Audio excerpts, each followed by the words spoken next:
பத்திரிகையாளர் பிரியன் இணைந்திருக்கிறார், அவரிடம் பேசலாம். சார் வணக்கம், இணைப்பில் இணைந்தமைக்கு நன்றி. டிடிவி தினகரன் பாஜக கூட்டணியில் இணைய போவதா அதிகாரப்பூர்வமாக அறிவிச்சிருக்காரு. இதனை தொடர்ந்து தேசிய ஜனநாயக கூட்டணி வலிமை பெறுகிறது அப்படிங்கிற ஒரு கருத்து முன்வைக்கப்படுகிறது. உங்களுடைய பார்வை என்ன? கண்டிப்பாக தினகரன் போன்ற ஆளுமைகள் அதிமுக பாஜக கூட்டணியில் இணையிறது ஒரு அரித்மெட்டிக்கா பார்க்கும்போது ஒரு வலிமை சேர்க்கிற ஒரு விஷயமா தான் பொதுவாக பார்க்கப்படும் என்பது சந்தேகம் இல்லை. ஆனால் அதே சமயம் அந்த அரித்மெட்டிக்கா பார்க்குற அதே சமயத்தில் இந்த இணைப்புல ஒரு கெமிஸ்ட்ரி இருக்கிறத நம்ம பார்க்குறோம். நம்ம அதாவது அதிமுக பாஜக அல்லது அமித்ஷாவுடைய பார்வை எப்படி இருக்குன்னா, தினகரன் தனியாவோ அல்லது தாவேகாவோட கூட்டணி சேர்ந்து போட்டி போட்டாலோ தெற்கு பகுதிகளிலையும் டெல்டாலையும் அதிமுக பாஜக கூட்டணிக்கு போற ஓட்டுக்களை ரொம்ப மோசமாக பிரிப்பார் என்பது அவருடைய எதிர்பார்ப்பு. ஸோ அதை தவிர்க்கணும்னா தினகரன் இழுக்கணும்னு ஒரு விஷயத்தை அவர் பண்றாங்க.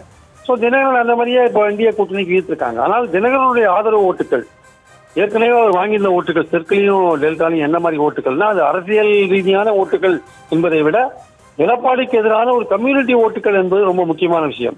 ஸோ அந்த கம்யூனிட்டி இப்போ தினகரனுடைய டிராவல் பண்ணி எடப்பாடியை எதிரியா பார்க்குற அந்த கம்யூனிட்டி எப்படி தினகரனுடைய டிராவல் பண்ணி ஓட்டுக்களை எடப்பாடி கூட்டணிக்கு போடுவாங்க அப்படின்றது ஒரு முக்கியமான கேள்வி.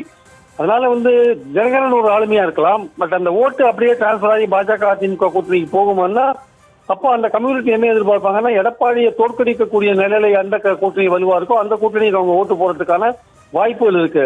ஸோ இந்த கெமிஸ்ட்ரி இனிமேதான் பொறுத்திருந்து பார்க்கணும் இது எப்படி ஒர்க் அவுட் ஆகும்ட்டு. அதனால ஆளுமை என்பதில் தினகரன் ஒரு ஆளுமை, அவர் ஒரு வலு சேர்க்கக்கூடிய ஆளுமை என்பதில் சந்தேகம் இல்லை. ஆனா இந்த ஓட் பேங்க் டிரான்ஸ்பர் ஆனதான் கொஞ்சம் சந்தேகத்துக்குரிய ஒரு விஷயமா இருக்கு. இணைப்பில் இணைந்து உங்களுடைய பார்வைகளை பகிர்ந்து கொண்டமைக்கு நன்றி திரு பிரியன்.